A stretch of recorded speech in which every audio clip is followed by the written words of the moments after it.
Zombies, race-bending et amour maternel, c'est l'instant de jumpscare, et je vais vous parler du film The Last Girl, une adaptation cinématographique du livre The Girl with All the Gifts, écrit par Mike Carey, réalisé par Colm McCarthy et sorti en 2016.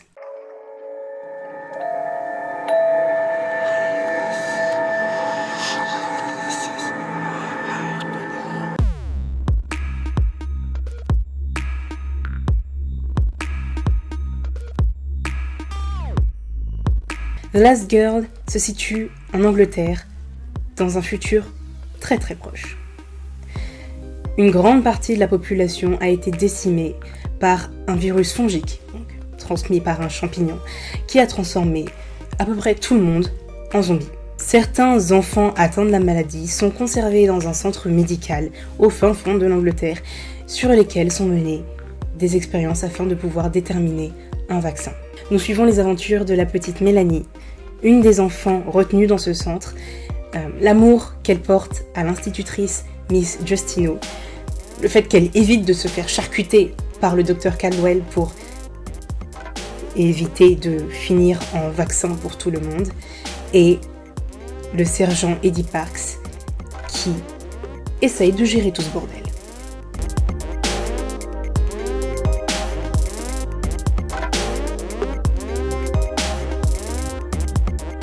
Je vais comparer le livre et le film, vu que j'ai pu lire l'un et voir l'autre. La première chose qui m'a frappée, c'est le race-bending qu'on voit dès les premières minutes de film, ou même dès l'affiche. Puisque dans le livre d'origine, c'est Miss Justino, l'institutrice, qui est noire, et la petite fille blanche. Et beaucoup, du coup, de questions se profilent quant au fait d'intervertir la couleur des personnages, mais je pense que c'est bon déjà pour avoir un grand nom tel que Gemma Arterton à l'écran, pour laisser la place à une jeune actrice, du coup Sienna Ninnua, qui est absolument magique en tant que Mélanie, c'est quand même une bonne opportunité, et je pense aussi d'un point de vue peut-être expositionnel, puisque le fait de rendre Mélanie blanche dans le film, ça aurait peut-être contribué à griller plus facilement que c'était des zombies, parce que ce n'est pas dit explicitement ni dans les premières pages du livre, ni dans les premières minutes du film. On ne sait pas forcément à quoi s'attendre. On sait juste que ce sont des enfants dans une base militaire, et c'est ensuite qu'on comprend qu'ils sont des zombies. Et je pense que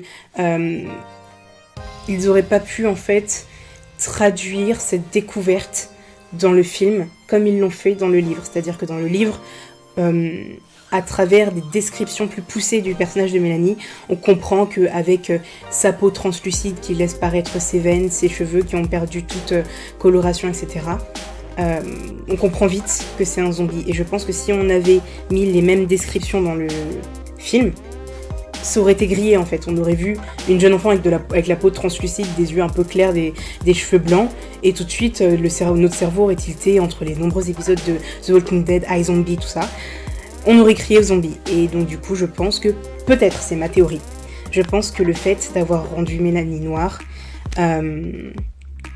ça a pu contribuer au fait d'avoir cette surprise en fait. Un des reproches que j'ai à faire au film par rapport au livre, c'est qu'il est beaucoup plus propre dans sa gestion de la maladie et de la description du phénomène, de la propagation de la maladie, de la description des zombies. Dans le livre, on a vraiment chaque détail de comment la maladie se propage, de l'état dans lequel sont les zombies, comment l'environnement est transformé, parce que du coup vu que c'est une maladie fongique, ça affecte aussi l'environnement en fait, les arbres, l'écosystème, tout en fait, et c'est des choses qu'on a perdues dans le film. Ils ont voulu rendre ça trop esthétiquement beau en fait, trop propre, et en les voyant se balader dans les banlieues, enfin dans les petites villes perdues d'Angleterre, j'avais plus l'impression d'avoir un mix entre New York abandonné dans Je suis une légende et les petites villes qu'on voit à la fin de World War Z, plutôt que la description qui était plutôt quand même exhaustive dans le livre, où on voit, du coup on a l'impression de voir tellement c'est décrit, la moisissure du coup sur les murs, les espèces de spores qu'on ne doit pas percer sous peine de faire évacuer, de libérer le champignon, qui sont vraiment décrites comme étant grises, gluantes et moites et genre filandreuses, alors que dans le film on dirait juste des gros litchis. J'ai trouvé ça un peu dommage aussi. Et aussi à la fin du film, on voit donc le fameux mur qui est décrit dans le livre comme étant en gros le mur de champignons en fait, le mur de maladie que les protagonistes doivent traverser pour aller de l'autre côté et aller chercher donc de l'aide. Il est vraiment décrit comme une espèce de truc gris, étouffant, moite, dégueu en fait, genre comme si on s'imaginait vraiment de la moisissure. Là, c'était juste, je sais pas, un pauvre arbre avec des ronces et des racines, comme si c'était comme les murs mal entretenus dans certaines vieilles villes de France où on voit la vigne qui monte, etc. En fait, c'était trop propre. Ouais, c'était vraiment trop propre. Et je trouve que ça manquait au film, en fait. Parce que il n'avait pas besoin d'être rendu beau pour être intéressant. On a déjà le fond du film, dont je vais parler juste après, mais qui est hyper intéressant. On a déjà les personnages qui sont bien développés, et le casting, du coup, dont on ne peut absolument pas se plaindre. Pourquoi avoir voulu enlever le caractère vraiment apocalyptique des décors? C'est la question que je me pose.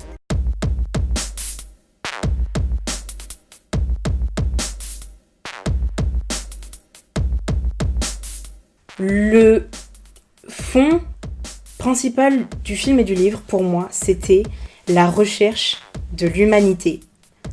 Dans ce foutoir, en fait, qui est le contexte dans lequel s'ancre cette œuvre. Parce qu'en fait, c'est une thématique qu'on trouve notamment dans The Walking Dead. On se rend compte que l'humanité est plus facile à trouver chez les zombies que chez les humains. Quand on voit par exemple Dr. Caldwell manquer cruellement d'empathie et ne voir Mélanie que comme un sujet de texte supplémentaire pour essayer de trouver une solution, et qu'on peut faire le parallèle avec la maman zombie qui traîne une poussette avec elle dans laquelle il y a la moitié de son enfant, voilà, c'est des parallèles qui sont faits constamment tout au long du film, et à travers le personnage de Mélanie qui est quand même censé être quelqu'un d'atteint par une maladie, quelqu'un qui a quand même une faim, une soif de chair humaine, et qui arrive à se contrôler, à montrer de l'amour envers son institutrice et de la compassion envers tous ses compagnons en fait. Et ce traitement des zombies, c'est un traitement qu'on retrouve de plus en plus dans la pop culture, graduellement, et qui me plaît quand même beaucoup.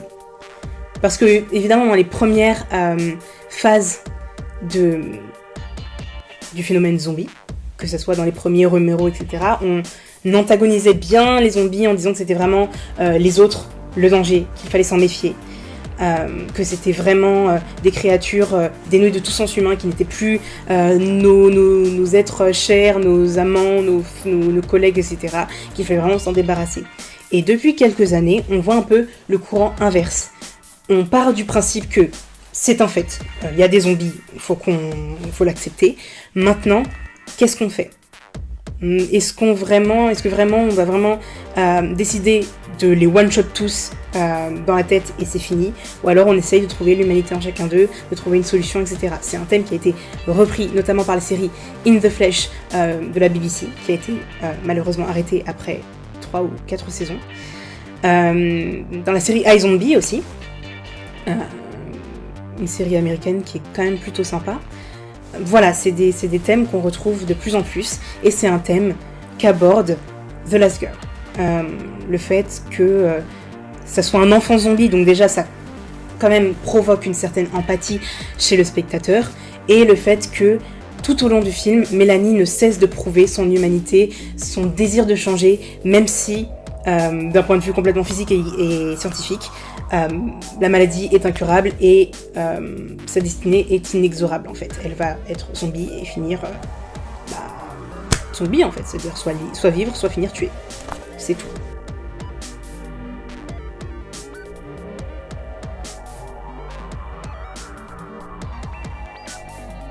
Je trouve que le film aborde aussi le thème de l'amour maternel d'une façon assez subtile et intéressante en fait. On a plusieurs figures qui expriment ça, évidemment Miss Justino, qu'elle soit dans le centre ou à la fin du film avec les zombies sauvages qu'ils ont trouvés entre-temps. Elle aime vraiment ses enfants en fait, même si elle sait que son job est juste de stimuler les connexions restantes dans le cerveau des enfants pour prouver que ce sont des bons tests et déterminer ce que le docteur Caldwell doit emmener pour les disséquer en fait. Elle s'y attache vraiment, montre de la compassion et vraiment prête à tout risquer pour eux et surtout pour Mélanie. C'est vraiment une belle relation qui se forme. Il y a aussi Dr Caldwell dans une certaine mesure parce qu'elle sait ce qu'elle fait. Elle a vraiment pleine conscience du monstre qu'elle est devenue et qu'elle a dû devenir. Et elle, c'est plutôt ses résultats qui sont ses enfants en fait. Elle s'est investie d'une mission de trouver un remède en fait, de trouver quelque chose. Et même si elle sait l'horreur de ce qu'elle doit faire, elle est prête à le faire quand même en fait. Et c'est quelque chose qui est important d'observer. Et voilà, c'est quand même